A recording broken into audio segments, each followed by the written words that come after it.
Washington, Ottawa, Reuters. President Donald Trump reversed course on Tuesday afternoon on a pledge to double tariffs on steel and aluminum from Canada to 50%, just hours after announcing the higher tariffs, in rapid-fire moves that scrambled financial markets.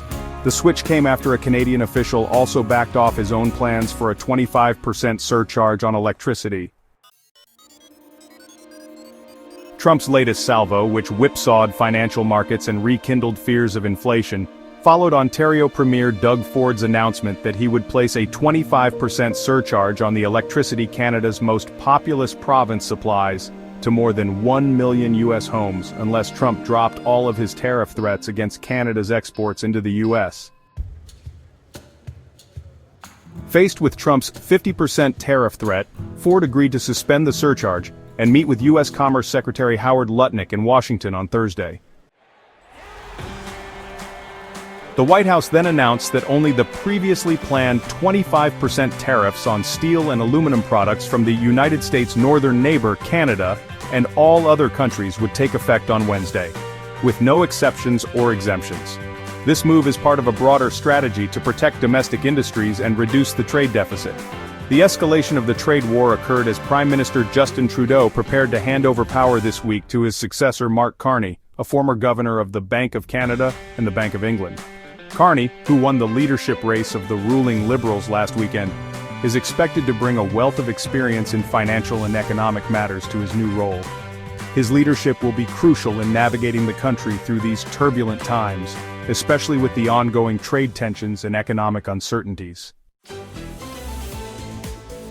On Monday, Carney said he could not speak with Trump until he was sworn in as Prime Minister.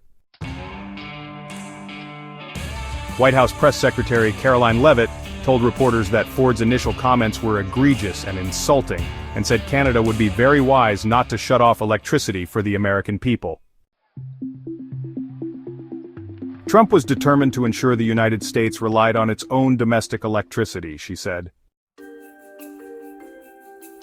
Another Canadian province, Alberta, gave U.S. officials options to de-escalate the trade dispute, its energy minister told reporters at the CERAWeek Energy Conference in Houston. Trump later met with about 100 chief executives of U.S. firms amid evidence that his trade policies could hurt the U.S. economy, threatening to dash a soft landing that until recently appeared as the base case and reignite inflation. Before the gathering, airlines, department stores and other businesses warned that his fast-shifting trade policies are starting to have a chilling effect, with consumers pulling back on purchases of everything from basic goods to travel. Confidence takes a hit as markets tumble and fears grow. Leavitt sparred with an AP reporter over the tariffs during a regular briefing after he questioned why Trump was now backing tax hikes in the form of tariffs after pushing for tax cuts. Ultimately, when we have fair and balanced trade, which the American people have not seen in decades, revenues will stay here, wages will go up, and our country will be made wealthy again, she said.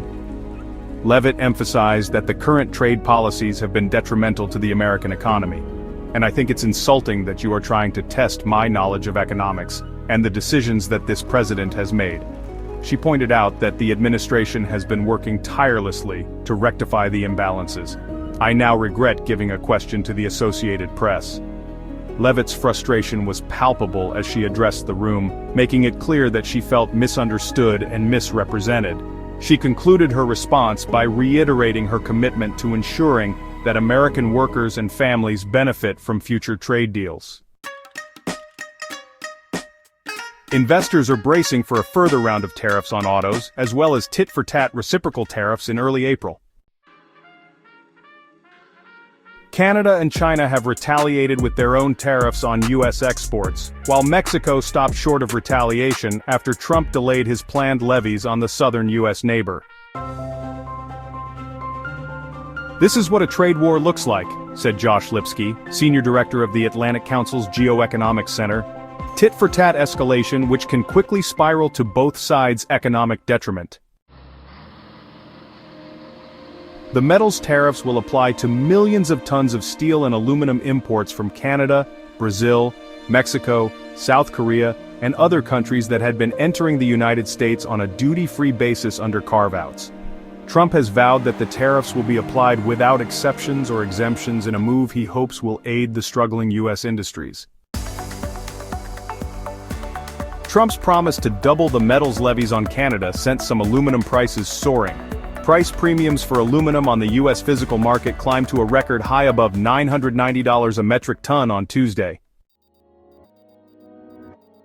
Trump's hyper-focus on tariffs since taking office in January has rattled investor, consumer, and business confidence. His aggressive trade policies have led to a series of retaliatory measures from other countries, creating a volatile environment for international trade.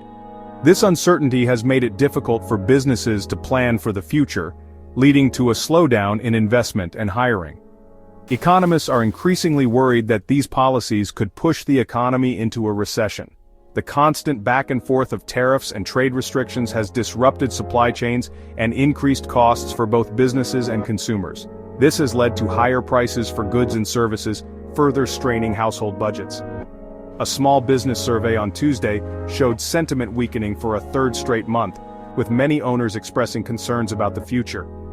The uncertainty surrounding trade policies has made it difficult for small businesses to make long-term plans, and many are holding off on expansion and hiring.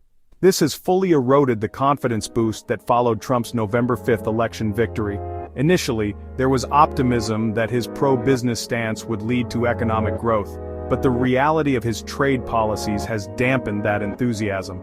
A survey of households by the New York Federal Reserve on Monday showed consumers growing more pessimistic about their finances, inflation, and the job market. Many are worried about rising prices and the potential for job losses, leading to a decrease in consumer spending, which is a critical driver of economic growth.